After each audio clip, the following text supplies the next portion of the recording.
اعوذ باللہ من الشیطان الرجیم بسم اللہ الرحمن الرحیم اللہم صلی علی سیدنا مولانا محمد وبارک وسلم وصلی علیہ. کتاب الصلاة. ابو حنیفة رضی اللہ تعالی عنہ عن حماد عن ابراہیم عن عبد اللہ عن ابی ذر رضی اللہ تعالی عنہما انہ صلی صلاة فخففها واکثر الرکوع والسجود فلما انصرف قال له رجل انت صاحب رسول اللہ صلی اللہ علیہ وسلم وتصلی هذه الصلاة فقال ابو ذر الم اتم الركوع والسجود قال بلى قال فاني سمعت رسول الله صلى الله عليه وسلم يقول من سجد لله سجدة رفع بها درجة في الجنة فأحببت أن تؤتي لي درجات أو تكتب لي درجات. وفي رواية عن إبراهيم النخعي عمن حدثه أنه مر بأبي ذر رضي الله تعالى عنه بالربذة ربذة وهو يصلي صلاة خفيفة يكثر فيها الركوع والسجود فلما سلم أبو ذر قال له الرجل تصلي هذه الصلاة وقد صحبت رسول الله صلى الله عليه وسلم فقال أبو ذر سمعت رسول الله صلى الله عليه وسلم يقول من سجد لله سجدة رفعه الله بها درجة في الجنة فلذلك أكثر فيها السجود. آپ کو پتہ ہے کہ امام صاحب رحمۃ اللہ علیہ جو احادیث بیان کرتے ہیں وہ بیان کرتے ہیں کہ مذہب حنفی پر منطبق ہوتی ہے وہ حدیث جی. اور یہی پرابلم ہے جو بہت سارے لوگوں میں جو مکس اپ کرتے ہیں پھر پریشان ہوتے ہیں. حدیث میں یہ آیا ہے تم ایسا کر رہے ہو، پھر کبھی وہ کچھ کرتے ہیں کبھی کچھ کرتے ہیں. امام صاحب رحمۃ اللہ علیہ آپ کا مذہب اتنا مضبوط ہے حنفی مذہب کہ آپ اس پر دلیل نقلی بھی لاتے ہیں اور عقلی دلیل بھی لاتے ہیں، اور ہر مسئلے پر جو ہے نا جو حدیث لاتے ہیں. تو اب یہ کتاب الصلاۃ جو ہے، پہلے کتاب الطہارت تھا کہ طہارت جو ہے وہ پہلے ہے، اس کے بعد نماز کا حکم ہے. قرآن مجید میں بھی اللہ تعالیٰ فرماتا ہے یا ایھا الذین آمنوا اذا قمتم الی الصلاۃ فاغسلوا وجوہکم وایدیکم الی المرافق وامسحوا برؤوسکم وارجلکم الی الکعبین وان کنتم جنبا فطہروا. یعنی جب تم اقمتم، یعنی کہ جب تم کھڑے ہو جاؤ نماز کے لیے، صفیں بنا لو، پھر جاؤ وضو کے لیے. یعنی اقمتم مین اذا اردتم الصلاۃ، جب تم نماز کا ارادہ کرو کہ بھئی نماز پڑھنی ہے تو سب سے پہلے کیا کرو؟ وضو کرو. تو اس لیے پہلے کتاب الطہارت کا ذکر جو ہے آپ نے پہلے کر دیا، وضو کا، غسل کا، استنجے کا وہ ذکر ہو گیا. جب وضو کا ذکر مکمل ہو گیا، اب جو ہے نماز پڑھنی ہے تو کتاب الصلاۃ کو لائے.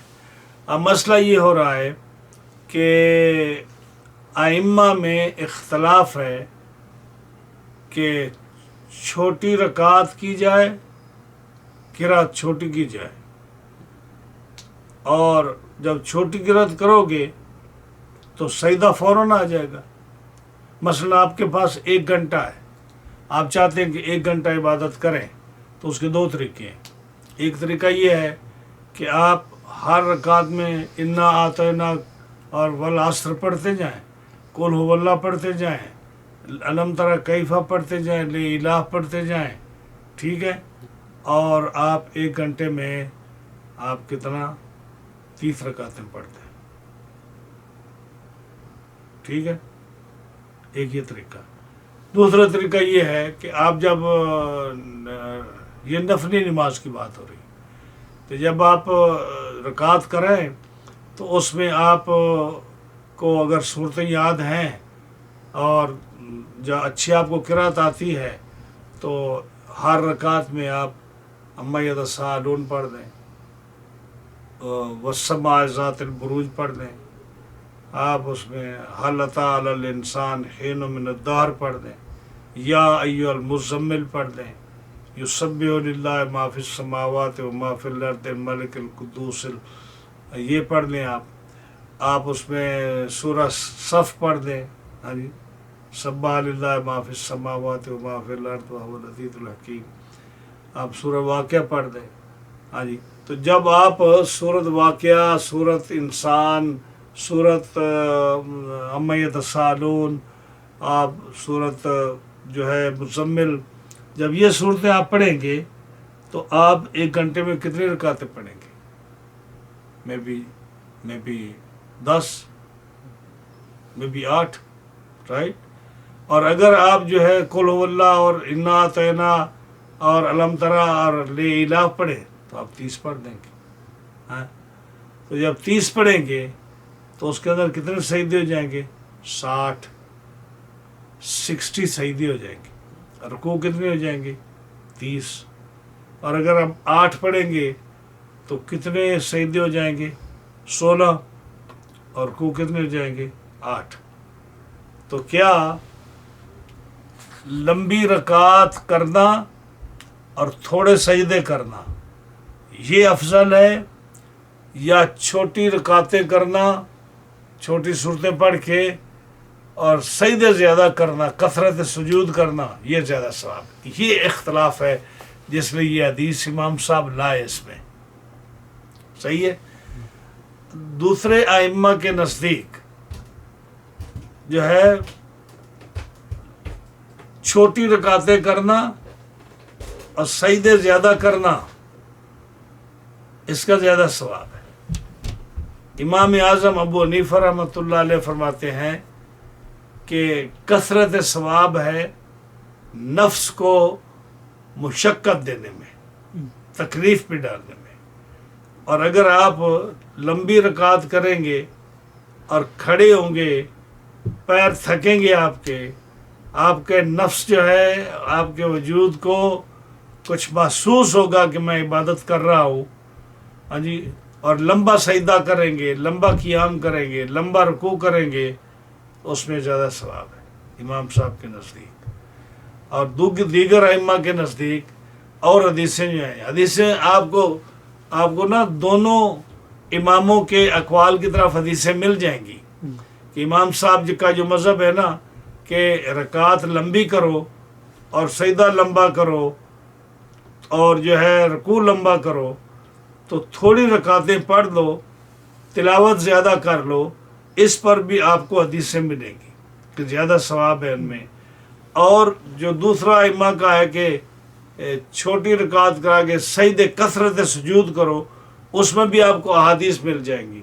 جب دونوں طرف احادیث ہیں تو اس لیے دیگر ائمہ جو ہیں وہ کہتے ہیں کہ کثرت سجود جتنا ہو جائے، جتنے زیادہ سجدے ہو جائیں، درجے بلند ہو جائیں گے انسان کے.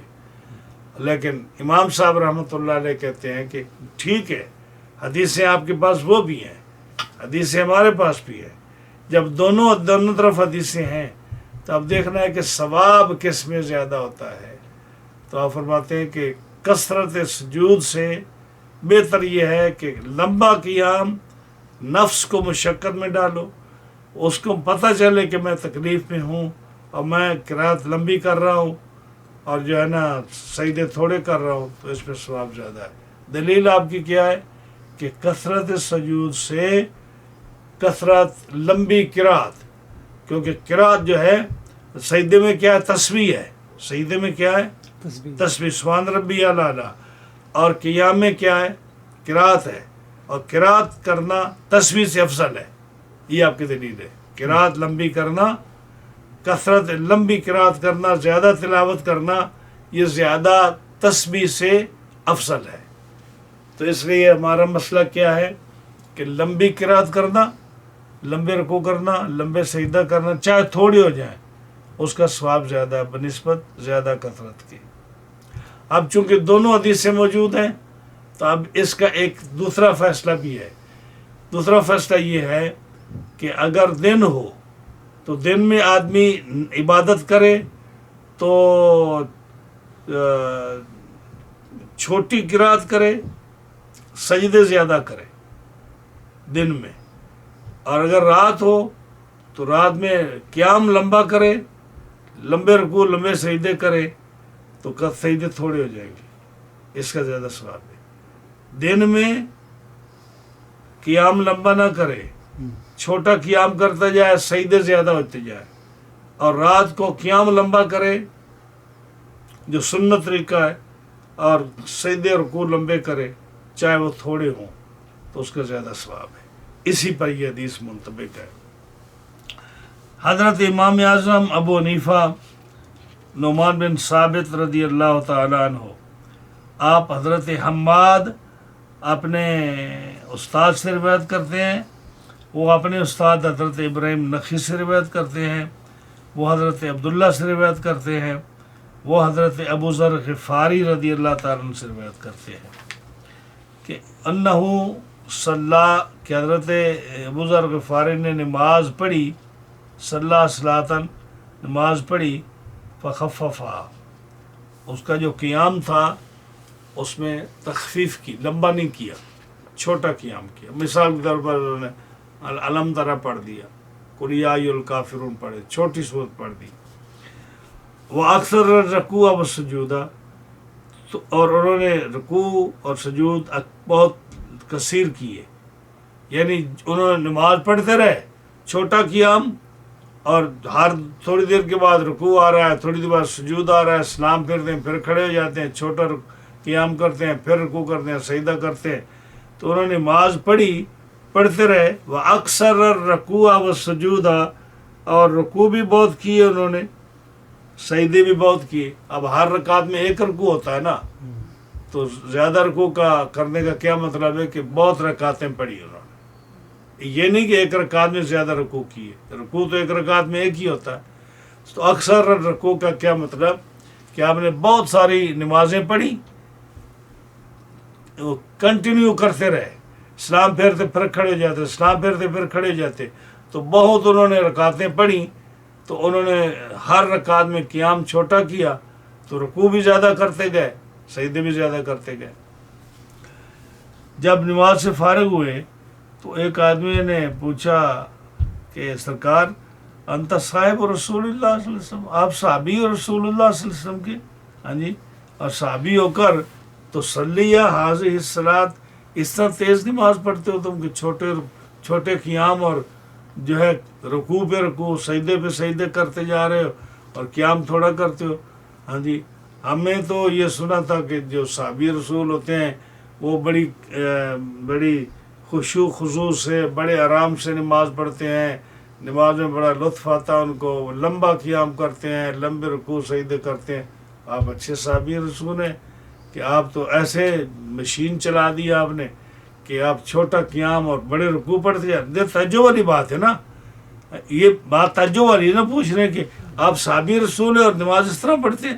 یہ تعجب والی بات، اس کا مطلب ہے کہ آپ بہت چھوٹا رکوع کرتے تھے، چھوٹا قیام کرتے تھے، اور رکوع سجود کثرت سے کرتے تھے.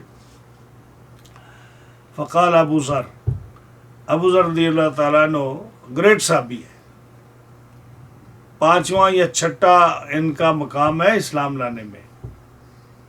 یہ حضرت ابو ذر غفاری رضی اللہ تعالیٰ عنہ، یعنی میں نے کئی جگہ پڑھا ہے کہ ان کا 5واں نمبر ہے اسلام لانے میں. لیکن ایک اور بھی روایت آتی ہے کہ 5واں نمبر حضرت، چوتھا نمبر حضرت عثمان غنی کا ہے، چوتھا نمبر عثمان غنی کا ہے رضی اللہ عنہ، 5واں نمبر ان کا ہے حضرت ابو ذر غفاری کا. یعنی یہ قدیم الاسلام ہے. اور دوسری بات یہ کہ قدیم الاسلام صرف نہیں، یہ اسلام آنے سے پہلے بھی اسی طرح عمل کرتے تھے جیسے اسلام میں عمل کیا جاتا ہے. یعنی یہ مکہ شریف کے ساتھ آگے رستے میں ایک گاؤں آتا ہے، وہاں کے رہنے والے تھے. تو جب انہوں نے سنا کہ مکہ میں ایک نبی نے اعلان نبوت اعلان فرمایا ہے، اور ان کا اعلان یہ ہے کہ ان کا جو تبلیغ ہے وہ یہ ہے کہ بتوں کو سجدہ نہ کرو اور کسی کے ساتھ زیادتی نہ کرو. ہاں جی. حقوق العباد، حقوق اللہ پر جو ہے وہ زور دیتے ہیں، عبادت پر زور دیتے ہیں، شرک سے نفرت اور قتل و غارت سے منع کرتے ہیں، چوری سے منع کرتے ہیں. تو یہ آلریڈی اس کام پر تھے، مامور تھے.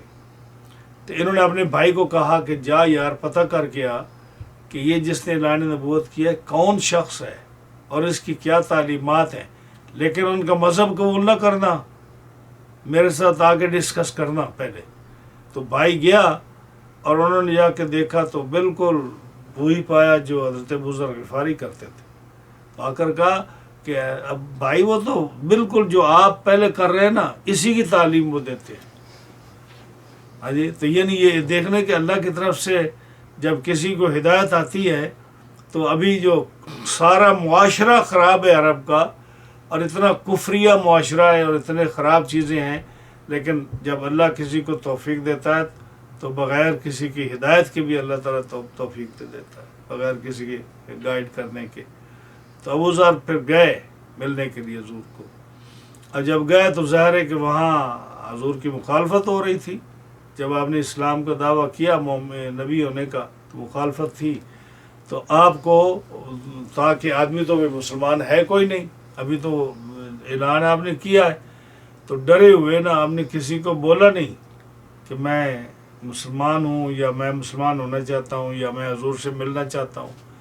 تو آپ گئے اور جو ہے نا کعبے کا غلاف اس کے پیچھے چھپ گئے، پورا دن چھپے رہے. شام کو جب محسوس ہوا نا کہ کوئی آدمی آنے والا ہے یا کوئی ہے تو آپ باہر نکلے تو آپ نے حضرت علی سے پوچھا. حضرت علی آئے، آپ نے ان سے پوچھا، ان کا بچپن تھا، بچے تھے، ان سے پوچھا کہ انہوں نے پوچھا کہ تو مسافر معلوم ہوتا ہے؟ ہاں میں مسافر ہوں. تو کھانا وغیرہ بھی نہیں کھایا ہوگا؟ نہیں. آؤ میرے گھر پہ میرے ساتھ کھانا کھاؤ. حضرت علی ان کو ساتھ لے گئے. انہوں نے پوچھا نہیں، ان سے کوئی بات نہیں پوچھی. جب گھر گئے کھانا کھلایا تو کہا تم مسافر ہو، کوئی خاص کام ہے مکے میں آئے ہو؟ تو ان کا کام تو ایسا ہے ہمارا، لیکن مجھے معلوم نہیں کہ میں کیسے بات کروں آپ سے. ان کا پھر بھی ان کا میں بات کرتا ہوں اگر آپ اس کو سیدھا راز میں رکھیں اور آپ بھی اگر ناراض نہ ہوں. ان کا بتائیے کیا بات ہے؟ ان کا میں نے سنا ہے کہ نبی نے دعویٰ کیا یا نبوت کا. وہ کون آدمی ہے؟ ملنا چاہتا ہوں ان سے، ان کی تعلیمات کیا ہے. اب یہ تو گھر کے فرد تھے، کہتے تو صحیح جگہ میں پہنچا ہے. ہاں جی، وہ میرے بھائی ہیں. ہاں جی، محمد الرسول اللہ صلی اللہ علیہ وسلم انہوں نے اعلان نبوت کیا. تو صحیح جگہ ہے، آؤ میں تمہیں لے کے جاتا ہوں. تو حضرت علی ان کو لے کے گئے تو نبی کریم علیہ السلام سے ملاقات ہوئی. آپ بڑے خوش ہوئے اور جو تعلیمات تھی بالکل وہی تھی جو حضرت بزرگ غفاری پہلے کیا کرتے تھے. یعنی وہ تو حضور نے ان کو اسلام میں داخل کیا. تو داخل ہو کے پھر جو ہے نا تو آپ نے پوچھا ابو ذر تم نے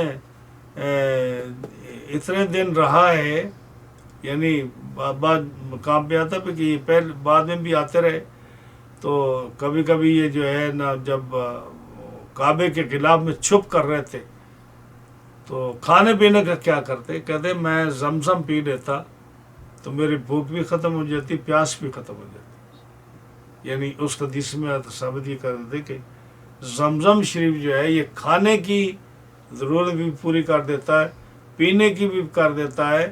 جس مقصد کے لیے پیا جائے وہ مقصد پورا اس کا ہو جاتا ہے. یہ آپ نے فرمایا.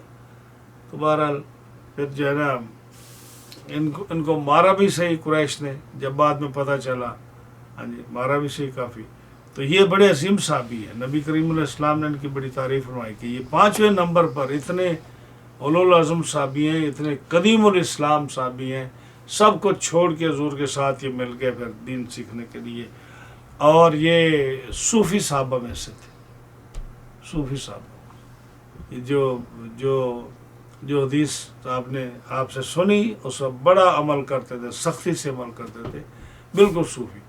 اور لوگ ان سے حضرت امیر معاویہ جیسے جو بادشاہ قسم کے لوگ ہوتے تھے وہ ان کو یہ ہدایت تبلیغ کیا کرتے تھے اور وہ ان سے گھبراتے تھے کہ بھی ابو ذر غفاری آ گیا تھا ہمارا حال پتلا ہوگا. یعنی کوئی ان کو فیس نہیں کر سکتا تھا کیونکہ یہ صحابی رسول تھے. ایک تو یہ چونکہ بزرگ صحابی تھے، کوئی ان کو آگے سے جواب نہیں دے سکتا تھا. دوسری بات یہ تھی کہ ان میں سختی زیادہ تھی، سختی اس لحاظ سے کہ یہ بالکل حضور کی سنت کے مطابق ہر ایک کو دیکھنا چاہتے تھے. اور لوگ جو ہے وہ جو زمانہ بدلتا گیا لوگ بدلتے گئے، اس لیے یہ حضرت امیر معاویہ کو بہت زیادہ نشانہ بناتے تھے کہ آپ کے دربار میں کارپیٹ ہیں، آپ کے دربار میں یہ برتن ایسے ہیں، آپ کے دربار میں لباس ایسا ہے کیا رسول اللہ صلی اللہ علیہ وسلم ایسے رہا کرتے تھے؟ تو اس لیے یہ بہت جو ہے نا، تو انہوں نے جب انہوں نے بہت زیادہ ان کو سختی کی تو حضرت عثمان غنی جو امیر المومنین تھے، امیر معاویہ نے ان کو لکھا کہ یہ حضرت ابی ذر جو ہے نا، ان کی وجہ سے بڑی پریشانی ہے، تو آپ ان کو اپنے ہاں بلا لیں۔ اب وہ تو امیر المومنین تھے، وہ تو کسی کو بھی اپنا آرڈر جاری کر سکتے تھے، اب ان کو بھی پتہ تھا یہ کون ہے۔ ہاں جی، وہ ایک ہی وقت میں دونوں اسلام لائے، 4 نمبر وہ تھے، 5ویں نمبر میں یہ تھے، تو جانتے تھے شروع، تو انہوں نے ان کو بلایا خط دے کر، اب بلایا اور کہا، اپنے پاس بھی نہیں آنے دیا کیونکہ پتہ تھا کہ یہاں آئے تو اور پرابلم ہوگا، تو ان کو پھر کہا کہ تم ربضہ میں چلے جاؤ۔ ربضہ جو ہے یہ ایک جگہ ہے مکہ شریف سے تھوڑی فاصلے پر، اور یہ ان کی زمین وہاں تھی تھوڑی بہت، تو کہا کہ وہاں چلے جاؤ۔ اب دیکھیے کہ جو اصل بات ہے کہ صحابی رسول ہیں، بڑے عظیم صحابی ہیں مقام میں، یہ دوسرے امیر معاویہ اور حضرت عثمان غنی سے کام نہیں ہے، یہ کہ پرانے صحابی ہیں نا، لیکن دیکھو امیر المومنین نے جب حکم دیا تو انہوں نے کوئی لہت و لال نہیں کیا، سامان اٹھایا انہوں نے کہا جنگل میں رہو، تو امیر کا حکم مانا، جنگل میں رہنا شروع کر دیا۔ یہ نہیں کہا کہ آپ شہروں میں رہتے ہو مجھے جنگل میں بھیجتے ہو، ہاں جی میرا دل نہیں کرتا شہروں میں رہنے کو، میرا دل نہیں کرتا مسجد میں نمازیں پڑھنے کو، نہیں، امیر کی اطاعت اولی الامر جو ہے اس کو ایسی اہمیت دی، کہا کہ ٹھیک ہے جی، جنگل میں رہنا شروع کر دیا اپنی زمین میں۔ اب وہاں نہ کوئی آتا ہے نہ کوئی جاتا ہے، آپ اکیلے پڑے ہیں۔ ہاں جی آپ کی بیوی نے کہا کہ ہم یہاں پڑے ہیں، اگر آپ پر کوئی ایسی وقت آ گیا تو آپ کو دفن کون کرے گا؟ ہاں جی، فرمایا دیکھ جب میں مر جاؤں نا تو اس طرف سے ایک سفید لباس والے جماعت آئے گی، وہ آئے، وہ میرا کفن دفن جنازہ کرے گی، اور اس کے بعد ان کو کھانا کھلانا، کھانا کھلانے کے بعد ان کو جانے دینا۔ اور بالکل اسی طرح ہوا، جب موت کا وقت قریب آیا، ہاں جی، اور آپ فوت ہوئے تو ایک جماعت آئی، اور وہ لوگ آئے، انہوں نے آ کر پوچھا، کہا کہ ابو ذر ہیں، اچھا، ان کے غسل دیا، جنازہ پڑھا، دفن کیا، نماز پڑھی، ان کو کھانا پیش کیا جیسے آپ نے فرمایا تھا، پھر ان کو جانا دیا۔ تو یہ جو ہے نا حضرت ابو ذر رضی اللہ تعالیٰ عنہ غفاری، یہ بڑے صوفی صحابی تھے۔ تو انہوں نے پوچھا، اب اس کو جب اس نے کہا نا کہ تو حضور کا صحابی اور نماز ایسے پڑھتا ہے، آپ نے پھر کیا فرمایا اس کو؟ آپ نے فرمایا علم اتمر رکوع و سجودہ، کیا میں نے جو رکوع اور سجود جو تمہیں لگا کہ میں نے بہت زیادہ کی ہیں، کیا آپ کو یہ مکمل نہیں لگے کہ میں نے رکوع بھی صحیح کیا ہے، سجدہ بھی صحیح کیا ہے، میں نے رکوع زیادہ کیے ہیں، سجدے زیادہ کیے ہیں، قیام چھوٹے کیے ہیں، تو کیا میں نے رکوع پورا نہیں کیا یا رکوع سنت کے مطابق نہیں کیا؟ اگر ایسا کیا ہے تو پھر، اگر ایسا نہیں کیا تو میری نماز نہیں ہوئی، لیکن اگر میں نے قیام چھوٹا کیا ہے، رکوع بھی پورا کیا ہے، سجدہ بھی پورا کیا ہے، تو پھر اعتراض کس بات کا؟ اس نے کہا ہاں بلا کیوں نہیں، آپ نے تو رکوع سجود تو صحیح کیا ہے۔ تو پھر فرمایا ہاں جی کہ میں نے، اب بات یہ رہی کہ پھر تو نے زیادہ سجدے اور زیادہ رکوع کیوں کیے، بات یہ آ گئی نا کہ جب آپ کا قیام بھی صحیح ہے، رکوع سجود بھی صحیح ہے، تو جواب تو اس کو ہو گیا۔ اب اس کا فہم یہ تھا کہ تو نے رکوع سجود زیادہ کیوں کیے، کثرت سجود کیوں کی ہے؟ اس کا جواب دیتے ہیں کہ میں نے سنا رسول اللہ صلی اللہ علیہ وسلم سے، آپ فرماتے تھے کہ من سجد للہ سجدۃ، جو آدمی ایک سجدہ کرے گا، رفع بہا درجۃ فی الجنت، ہاں جی، اللہ تعالیٰ اس کا درجہ جنت میں بلند فرمائے گا ایک سجدے کے ساتھ۔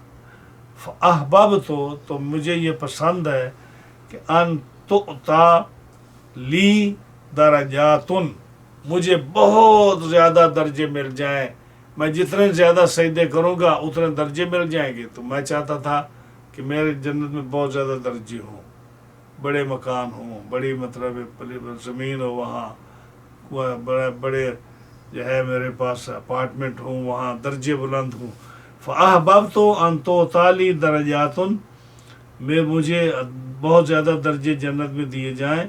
اور تُكْتَبُ لِي دَرَجَاتٌ، یا میرے لیے اللہ تعالیٰ حسنات جو لکھے وہ بہت زیادہ لکھے. جو بھی اس کی مراد تھی کہ ایک سجدے سے درجہ بلند ہوتا ہے، جنت میں درجہ ملتا ہے، یا نیکی لکھی جاتی ہے. میں چاہتا ہوں کہ میرے درجے بلند ہوں زیادہ جنت میں، یا اللہ تعالیٰ میری نیکیاں زیادہ لکھے. اس لیے میں نے جو ہے رکعت چھوٹی کی اور سجدے زیادہ کیے. اچھا، ایک روایت جو ہے، اور پھر روایت ابراہیم نخی، حضرت ابراہیم نخی سے ایک روایت ہے، وہ یہ امن حدثہ، اس آدمی سے، یعنی کسی آدمی نے ان کو حدیث بیان کی کہ کیا کہ انہ مر بابی ذر، وہ انہی حضرت ابی ذر کے پاس سے گزرے. ہاں جی، کہاں؟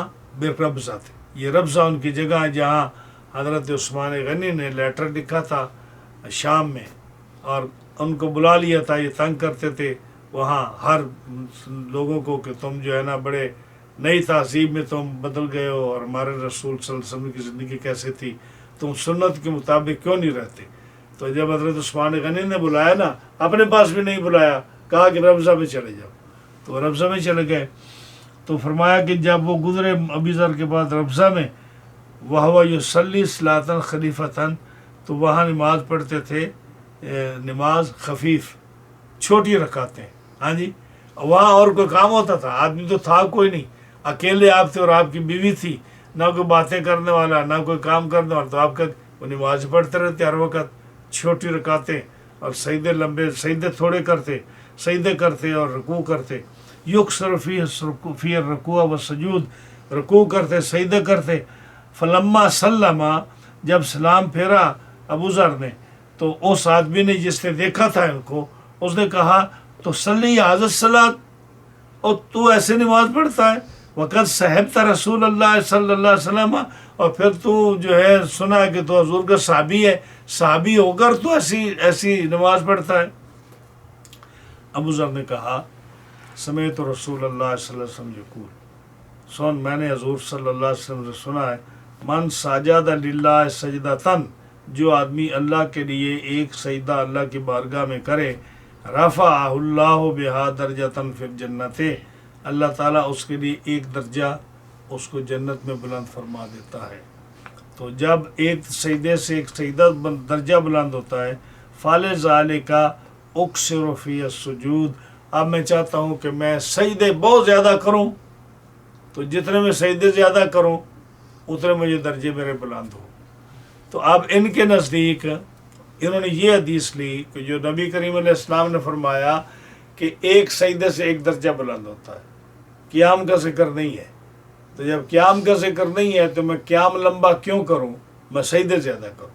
تو قیام چھوٹا کرتے، سجدے زیادہ کرتے، تاکہ جتنے سجدے زیادہ ہوں گے اتنے درجات بلند ہوں گے. تو اب یہ حدیث جو ہے یہ چلائی انہوں نے کہ بعض علماء کا، ائمہ کا خیال ہے کہ سجدے زیادہ کرنے یہ زیادہ بہتر ہیں بنسبت قیام کے.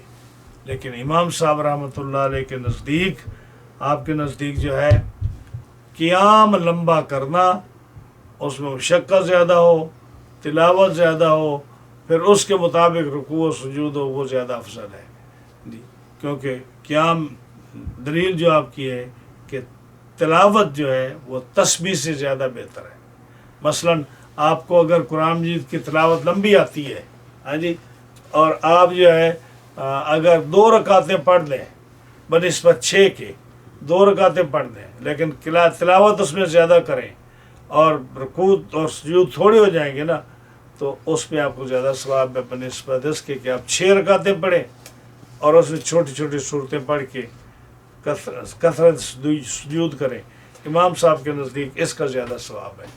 اور دوسرا یہ کہ اگر دونوں حدیثوں پر عمل کرنا ہو، چھوٹے قیام پر بھی لمبے قیام پر بھی، تو اس کا یہ ہے کہ دن کو آپ چھوٹی رکعتیں کرو، سجدے زیادہ کرو، اور رات کو لمبا قیام کرو اور سجدے تھوڑے کرو، تو دونوں حدیثوں پر عمل ہو جائے گا، اور یہ زیادہ بہتر ہے.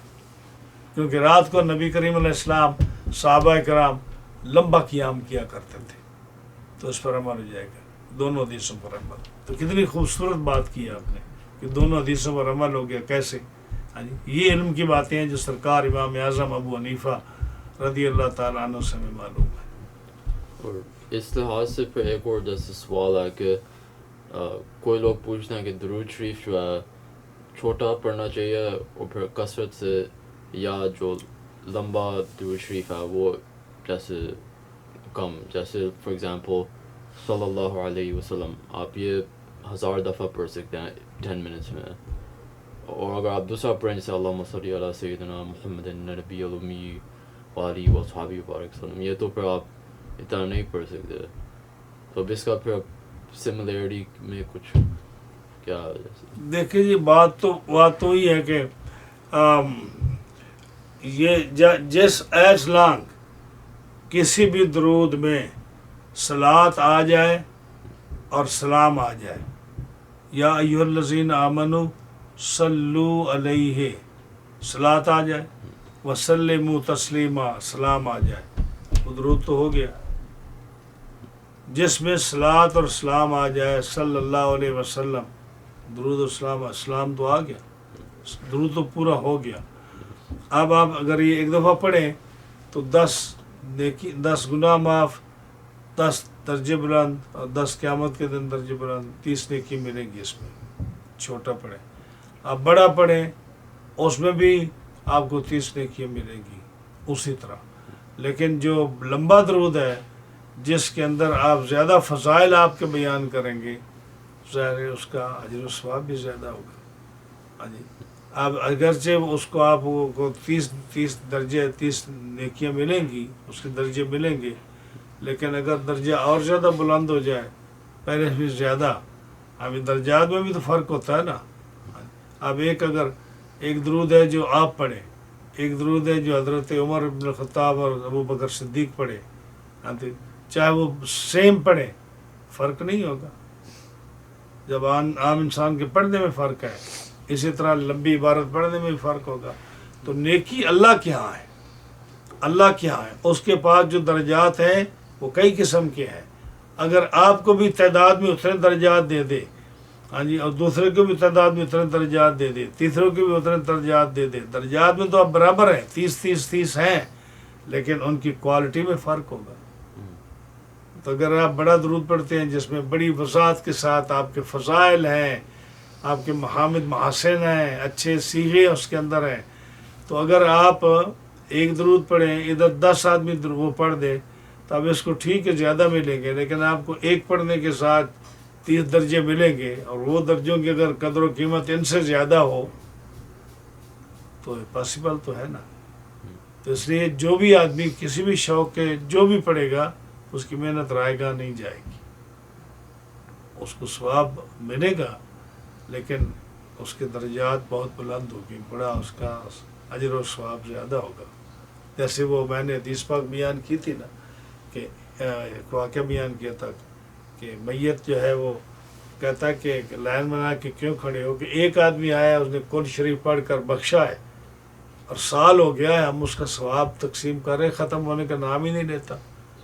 اب اس نے بھی قرآن شریف پڑھا ہے، اور بھی کوئی آدمی قرآن شریف پڑھتا ہے، تو بات تو ایک ہی ہے، زبان میں تاثیر ہوتی ہے. ایک ولی، اللہ کے ولی کا پڑھنا، عالم دین کا پڑھنا، نبی کا پڑھنا، صدیق کا پڑھنا، شہید کا پڑھنا، ہاں جی، غوث اعظم کا پڑھنا، امام اعظم کا پڑھنا، اور عام ایک آدمی کا پڑھنا، صیغے تو وہی ہیں، الفاظ وہی ہیں، لیکن پڑھنے میں، قبولیت میں، درجات میں فرق آ جاتا ہے. جو بھی کریں بارہ شوق سے کرنا چاہیے، لمبا پڑھیں تب بھی، چھوٹا پڑھیں تب بھی. لیکن اب ہر آدمی کی، جیسے دیکھو نا، سرکار سیدنا ابو ذر نے چھوٹی نمازیں پڑھی لیکن نیت اچھی تھی نا. ہاں جی، صحابی رسول کا عمل ہے. اور دوسرے جو دوسری حدیث آئے گی وہ ہے کہ لمبی قرات کرو، قرآن زیادہ پڑھو، سجدے تھوڑے کرو، صحابی رسول کا عمل ہے. ہاں جی، دونوں کی نیت جو ہے، اللہ تعالیٰ تو اپنے محبوب کے صحابہ کی نیت کو دیکھتا ہے، اسی کے مطابق ان کو درجہ دے گا بلند. تو دونوں طرح جائز ہے. ہم تو کسی کو پر بھی عمل کر لیں تو ہمارے لیے تو وہ سونے پر سہاگا ہے. لیکن علم کا پتہ تو ہونا چاہیے نا. اب دیکھو پہلے تو تھا کہ دو قسم کی حدیثیں آتی ہیں، لیکن جب یہ پتہ چل گیا کہ دن کو آپ چھوٹی قرات زیادہ صحیح دے، امام صاحب نے کہا، اور رات کو لمبی قرات اور تھوڑے صحیح دے، تو دونوں پر عمل ہو گیا.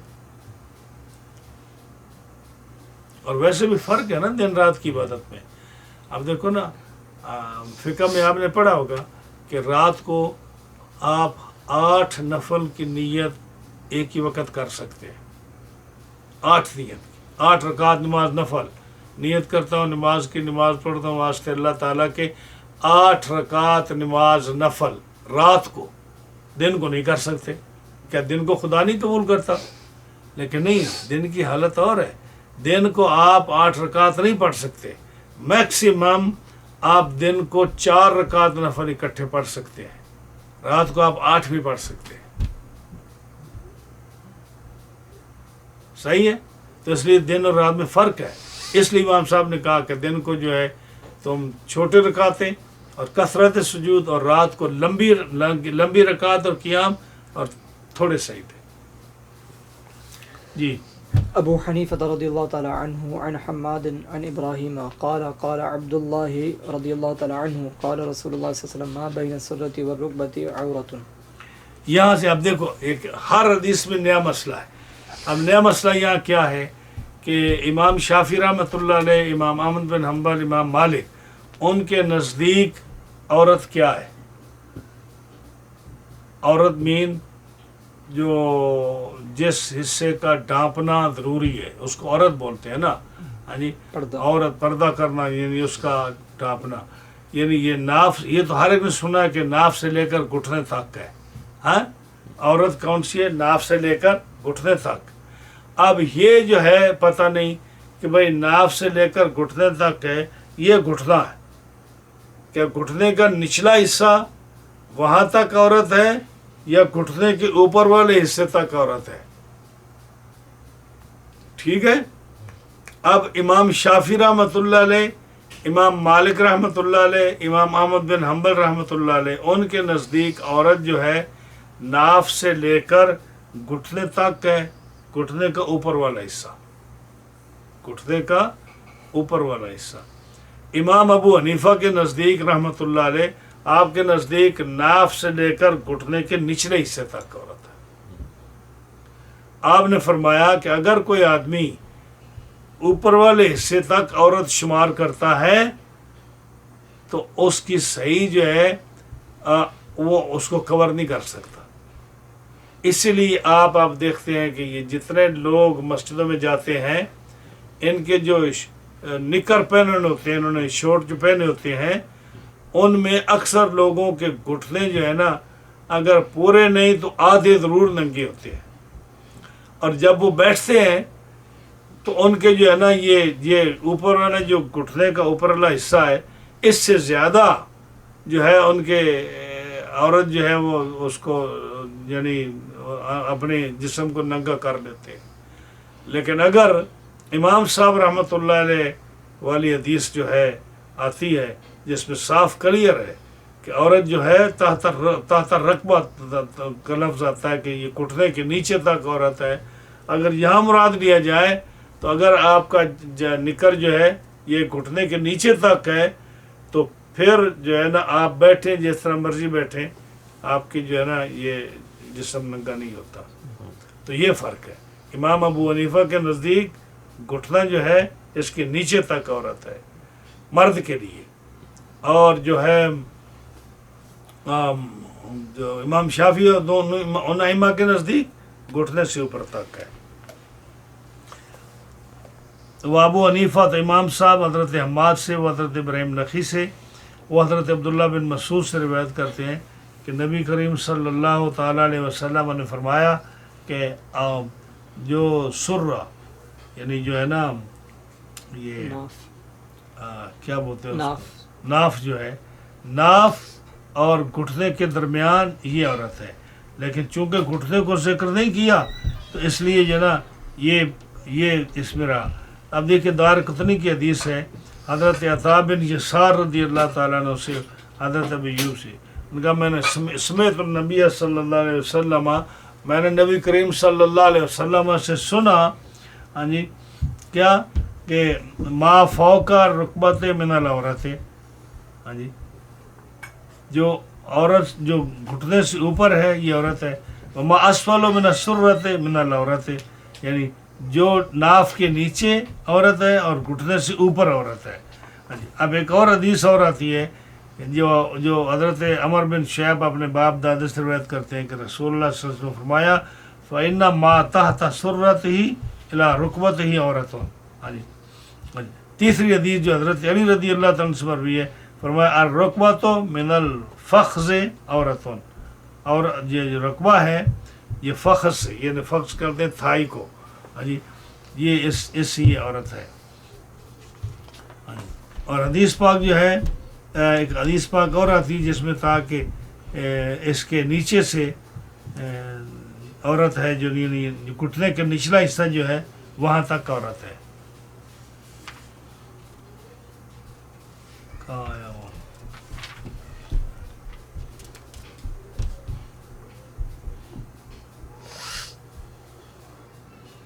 دیکھا نا ان کا رقبہ جو ہے امام مالک اور شافعی احمد کے نزدیک لیس بھی عورتیں اور امام صاحب نے کہا کہ یہ عورت ہے یہ اختلاف ہے اصل میں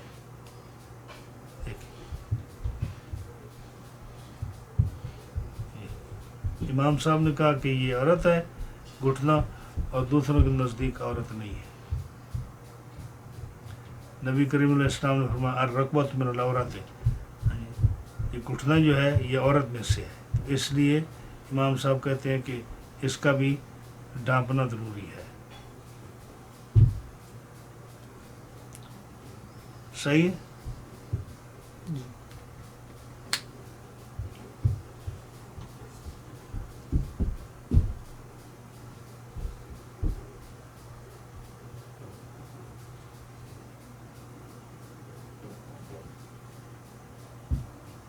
یہ تو مرد کے لیے تھا نا عورت کے لیے جیسے عورت کے سوائے اس کے چہرہ یہ چہرہ جو ہے جہاں سے بال اگتے ہیں یہ سارا یہ چہرہ یہ عورت نہیں ہے عورت کے لیے جب وہ نماز پڑھے اس چہرے کا کھلا رکھنا عورت کے لیے ضروری ہے اور جو ہے نا بازو یہ یہاں تک رسٹ جو ہے یہاں سے آگے بازو جو ہے ہاتھ یہ بھی عورت نہیں ہے اور ٹخنوں کے نیچے پاؤں جو ہیں یہ بھی اس کے اور یعنی اگر عورت چاہے تو اپنے پاؤں کو ننگا رکھ سکتی ہے چاہے تو ہاتھ کو ننگا رکھ سکتی ہے ہاں جی یا چاہے تو اپنے چہرے کو ننگا رکھ سکتی ہے لیکن اگر وہ ہاتھ پہ گلاف ڈالنا چاہے پاؤں میں جراب ڈالنا چاہے اور چہرے کو چھپا کر صرف ناک اور پیشانی جو ہے یہ ننگی رکھنی چاہے رکوع سجود کے لیے تو یہ جائز ہے اس کے لیے یہ نہیں کہ اگر اس کے بال نیچے اترے بال جو ہیں اگر یہ کھلے ہیں تو نماز نہیں ہوگی اس کی کیونکہ اس کے بال جو ہیں یہ عورت ہے ایک بال بھی اگر اس کا لٹک رہا ہے تو یہ عورت ہے نماز نہیں ہوگی اور اگر یہ پتلا کپڑا ہے جیسے عورتیں کپڑے لباس پہنتی ہیں پتلے اور اگر بدن نظر آ رہا ہے نماز نہیں ہوگی اگر بازو یہاں تک ہے نماز نہیں ہوگی اگر یہ سارا جو ہے جیسے عورتیں کرتے پہنتی ہیں یہ سارا پچھلا جو حصہ ہے اس کی گردن کے پیچھے یہ ننگا ہے نماز نہیں ہوگی تو مرد کے لیے عورت جو ہے وہ ناف سے لے کر گھٹنے کے نیچے تک اور عورت کے لیے سارا جسم اس کا عورت ہے اور اس کا چھپانا ضروری ہے سوائے چہرے اور ہاتھ اور پاؤں کے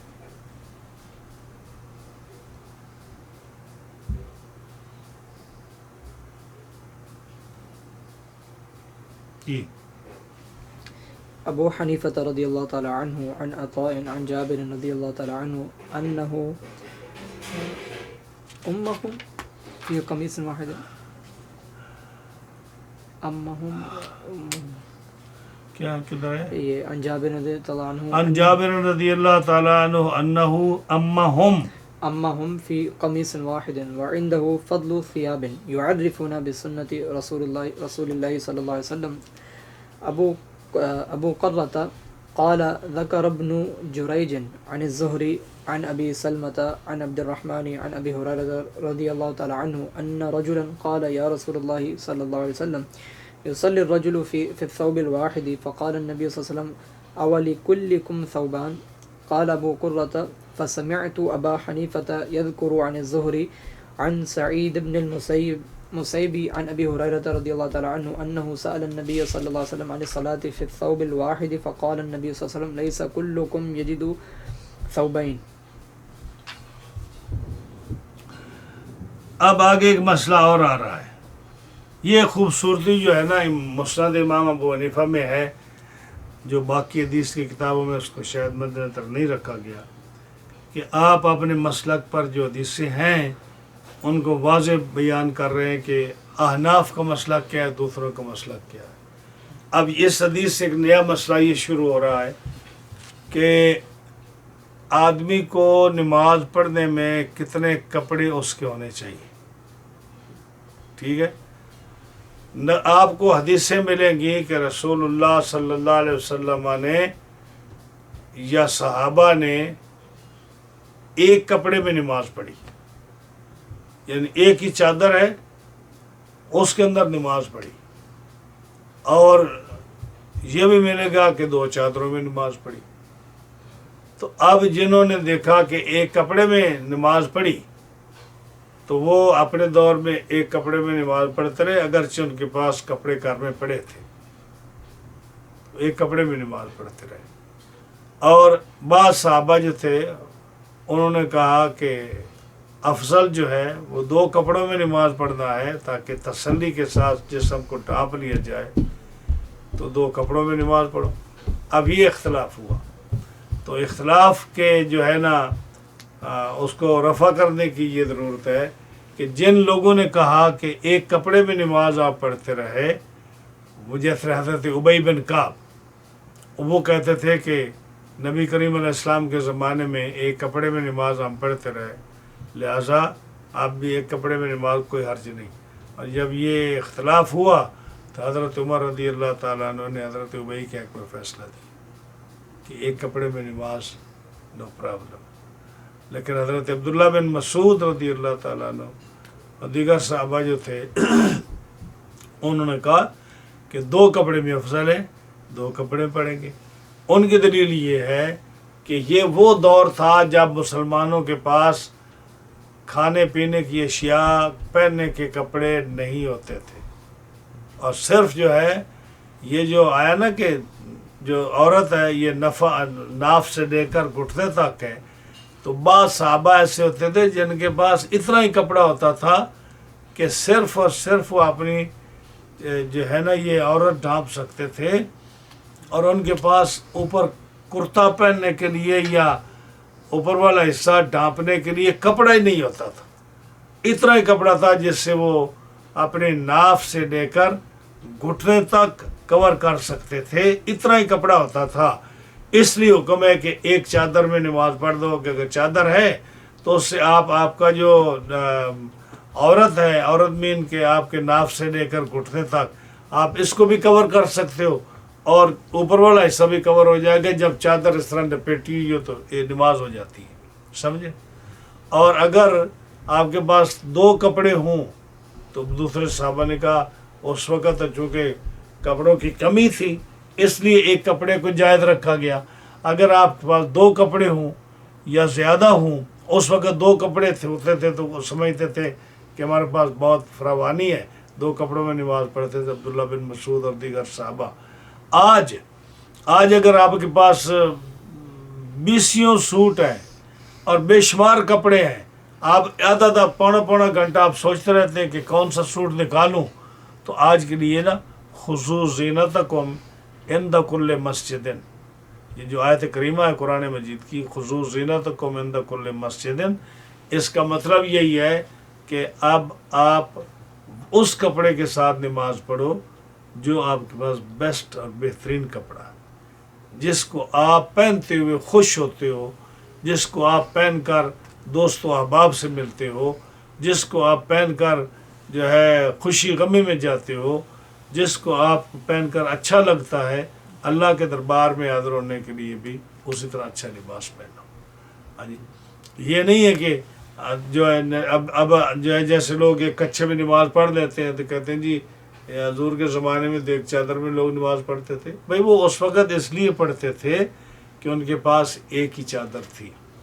یہی تو اختلاف ہے. یعنی یہ میں جو ہے نا ترجمہ کر کے بتاتا ہوں کہ اختلاف کی وجہ کیا ہے کہ صحابی کہتے تھے کہ حضور کے زمانے میں ایک چادر میں نماز پڑھتے تھے، دوسرے صحابہ کو اس پر کوئی اعتراض نہیں. لیکن حضرت عبداللہ بن مسعود کیوں اختلاف کر رہے ہیں یا دیگر صحابہ کیوں اختلاف کر رہے ہیں؟ وہ اس لیے کر رہے ہیں کہ جب وہ کپڑے نہیں ہوتے تھے اس وقت ایک کپڑا ہوتا تھا، جب کپڑے آ گئے تو اب دو کپڑوں میں پڑھو. دو کپڑوں کا کیا مطلب کہ اب دو کپڑے اویلیبل ہیں، لیکن اگر آپ کے پاس بہت زیادہ کپڑے ہیں تو آپ اس اچھی طرح نماز پڑھو. یعنی آپ سارے کپڑے اچھے سے اچھے کپڑے پہن کر نماز. تو جو وقت گزرتا جائے گا، اگر آدمی کے مال و اسباب اچھے ہوتے جائیں گے اور اس کے حالات ٹھیک ہوتے جائیں گے تو اب وہ خوبصورت طریقے سے نماز پڑھے، بڑے شاندار طریقے سے نماز پڑھے. ہاں جی، آپ مسجد بنا لیں اپنی شیشے کی، ہاں جی، اور اس میں سنگ مرمر لگا لیں اور اس میں کارپیٹ بچھا لیں نماز پڑھنے کے لیے، وہ کچھا پہن کر آ جائے. یہ کوئی انسانیت ہے؟ یعنی مسجدیں آپ کیوں اچھی بناتے ہو؟ حضور اگر آپ کو حضور کے زمانے کی چادر یاد ہے کہ ایک چادر میں نماز پڑھتے تھے، تو نبی کریم علیہ السلام کے زمانے کی مسجد یاد نہیں؟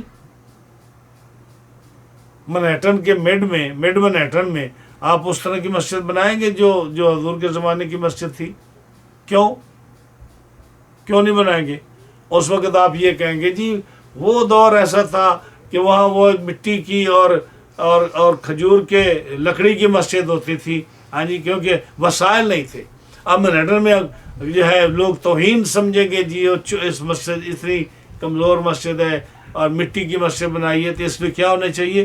اسی طرح جیسے منہٹن کی ورلڈ ٹریڈ سینٹر ہے یا جیسے یہ دوسری مسجد کیا نام عمارتیں ہیں، اس طرح کی مسجد ہونی چاہیے. یہی آپ کہیں گے نا؟ تو نماز پڑھنے کے لیے پھر ایک کچھا لیں گے آپ. اس پہ بھی تو عقل آنا چاہیے نا کہ اگر آپ کا اس وقت اگر ایک کپڑا ہوتا تھا تو اب رب تعالیٰ نے آپ کو کتنی دولت دی ہے. اب نماز بھی خضوع زینتکم عند کل مسجد کر کے پڑھے. اگر رب نے عقل دی ہے نا، تو عقل اگر اتنی سوچ میں آتی ہے کہ مسجد اچھی بنانی چاہیے، قرآن مجید خوبصورت ہونا چاہیے، تیری تسبیح جو ہے چمکیلی ہونی چاہیے جب تو تسبیح پھیرتا ہے. ہاں جی، اور جب تو جو ہے نا جب بیٹھتا ہے تو اچھے لباس میں بیٹھتا ہے. فون تیرا جو ہے وہ کیا نام ہے اس کا، آئی ٹی کیا بولتے ہیں، آئی فون ہوتا ہے نا، ہمیں تو یہ بھی نہیں پتا. آئی فون تیرا ہوتا ہے استعمال کرنے کے لیے، نماز کے لیے ایک اچھا یاد ہے تمہیں، شرم کر کے. تو یہ حدیث جو بتاتی ہے نا، اب دیکھو نا، حضرت ابو حنیفہ امام صاحب رحمۃ اللہ علیہ، یہ حدیث منقطع ہے. ہاں جی، حضرت عطا بن ابی رباح سے، یہ حضرت کے امام صاحب کے استاد ہیں جو پیرالائز تھے، ماشاءاللہ بہت بڑے عالم تھے. حضرت جابر بن عبداللہ سے روایت کرتے ہیں ہاں جی کہ انہ امہم، انہوں نے امامت کرائی. اما یا امو، ہاں امام ہے نا، امام سے تو امامت میں دو میمیں آتی ہیں نا، تو اس کو جب قانون ملا تو کیا بنا؟ اما یا امو. تو امہم کا کیا معنی؟ کہ جماعت کرائی، امامت کرائی ان لوگوں کی، کس میں؟ فی قمیص واحد، ایک قمیص میں. وعندہ فضل ثیاب، ان کے پاس اور کپڑے تھے، زائد کپڑے تھے، اور حضرت جابر نے نماز پڑھائی ان کو. ہاں جی، تو یعرفنا بسنت رسول اللہ صلی اللہ علیہ وسلم، کیوں پڑھائی؟ کہ ہمیں سکھائیں کہ نبی کریم علیہ السلام کی سنت کیا ہے. یعنی رسول اللہ صلی اللہ علیہ وسلم جو ہے آپ کے زمانے میں صرف ایک قمیص میں بھی نماز پڑھائی جاتی تھی. جو میں نے پڑھا ہے کہ نبی کریم صلی اللہ تعالیٰ علیہ وسلم آپ کا قمیص نہیں ہوتا تھا، آپ کے پاس قمیص نہیں تھا، آپ کے پاس دو چادریں تھیں. ایک چادر جو ہے نا آپ کمر کے ساتھ باندھا کرتے تھے، ٹھیک ہے، کہ آپ نے سلوار نہیں پہنی، سلوار کا پسند کی ہے، پہنی نہیں، تو آپ نے چادر باندھی ہے، اور اوپر والی چادر جو ہے نا دوسری، کرتا نہیں ہوتا تھا، چادر باندھی ہے اور ایک چادر آپ کے اوپر ہوتی تھی، تو سم ٹائم وہ چادر بھی نہیں ہوتی تھی اوپر والی، سم ٹائم وہ چادر بھی نہیں ہوتی تھی جو اوپر پہنی جاتی ہے، صرف ایک چادر جو کمر کے ساتھ باندھی جاتی ہے، اس میں آپ نماز پڑھتے تھے۔ اور کبھی کبھی ایسا ہوتا تھا کہ آپ کے پاس کمر والی چادر کے ساتھ ایک اوپر چادر ہوتی تھی، آپ وہ اوپر ڈال لیتے اور کمر والی چادر میں آپ نماز پڑھتے۔ بعد میں ایسا بھی ہوا کہ آپ کے پاس اس چادر جو کمر کے ساتھ باندھی ہوئی ہے، اس کے ساتھ اوپر آپ کے پاس کرتا بھی ہوتا، یعنی جو جبہ جو کرتا ہوتا ہے اس کے بازو چھوٹے ہوتے، اور جو ہوتا نا گلا، اس کے اندر وہ بٹن نہیں ہوتے تھے، یعنی یہ بٹن تو بعد میں بنے ہیں نا، یہ شیشے کے بٹن، اس وقت میں بٹن نہیں ہوتے تھے، تو اس وقت جو گلا ہوتا تھا اس کے اندر بٹن نہیں ہوتے تھے، جیسے آج بھی کچھ لوگوں کے جبے ہیں تو ان کے بٹن نہیں ہوتے، تو ان کا جو ہے بازو چھوٹے ہوتے تھے۔ کبھی کبھی آپ کے جو پچھلی حدیثوں میں گزرا ہے لمبے بازو بھی ہوتے تھے جبے کے۔ تو یہ صاحب کہتے ہیں کہ ہم نے ایک کرتے میں، ہاں جی، ایک کرتے میں قمیص میں نماز پڑھائی، کیونکہ حضور صلی اللہ علیہ وسلم کے مختلف اوقات میں جو نمازیں پڑھتے تھے تو کبھی قمیص میں، کبھی چادر میں، کبھی دو چادروں میں، تو ہمیں وہ سکھا رہے تھے کہ یعرفنا بسنت رسول اللہ صلی اللہ علیہ وسلم، نبی کریم علیہ السلام کی سنت کیا ہے کہ کیسے نماز پڑھی جائے۔ دیکھا نا، حضرت اسماء بنت ابی بکر، حضرت عائشہ صدیقہ کی بہن، وہ روایت کرتی ہیں کہ میں نے دیکھا اپنے باپ کو، ابو بکر صدیق کو، کہ انہوں نے نماز پڑھی فی ثوبین، ایک کپڑے میں، حالانکہ ان کے پاس کپڑے پڑے تھے، تو میں نے کہا یا ابا تھے، اے ابا جان، اتسلی فی ثوب واحد، آپ ایک کپڑے میں نماز پڑھتے ہیں؟ ہاں جی، وثیابک کا موضوعۃ، حالانکہ آپ کے پاس کپڑے پڑے ہیں۔ ہاں جی، تو آپ نے فرمایا یا بنیا، اے بچڑی، ان آخر صلاۃ صلاح رسول اللہ صلی اللہ علیہ وسلم خلفی، نبی کریم علیہ السلام نے جو میرے پیچھے آخری نماز پڑھی، ہاں جی، فی ثوب واحد، ایک کپڑے میں نماز پڑھی، حضور نے آخری نماز جو پڑھی، چونکہ آپ بیمار تھے نا اس وقت، تو آپ جس حالت میں تھے اسی حالت میں اٹھ کر آپ آ گئے اور آپ نے صحابہ حضرت ابوبکر کے پیچھے نماز پڑھی، اسی حالت میں آ گئے، تو وہ ایک کپڑا پہنا ہوا تھا۔ اب ابو بکر صدیق نے اسی سنت کو زندہ رکھنے کے لیے آپ نے کیا کیا کہ آپ نے اسی ایک کپڑے میں نماز پڑھی۔ تو اب جو ہے بیٹی جو ہے وہ تعجب کر رہی ہے کہ ابا جان، آپ کے پاس کپڑے پڑے ہیں اور آپ ایک کپڑے میں نماز پڑھ رہی ہیں۔ تو اگر عام ہر آدمی ایک کپڑے میں نماز پڑھتا ہوتا اور یہ عادت ہوتی تو حضرت اسماء کیسے حیران ہوتی۔ لوگ اس وقت دو دو کپڑوں میں نماز پڑھا کرتے تھے، کوئی ایک میں کوئی دو میں، تو جب کپڑے کسی کے پاس ہوتے تو وہ دو کپڑوں میں نماز پڑھتا، ایک میں نہیں پڑھتا تھا۔ اس لیے تو وہ حیران ہو رہی ہیں کہ پہلے دفعہ جب بابا جی کو دیکھا کہ ایک کپڑے میں نماز پڑھے، انہوں نے سوال کر دیا۔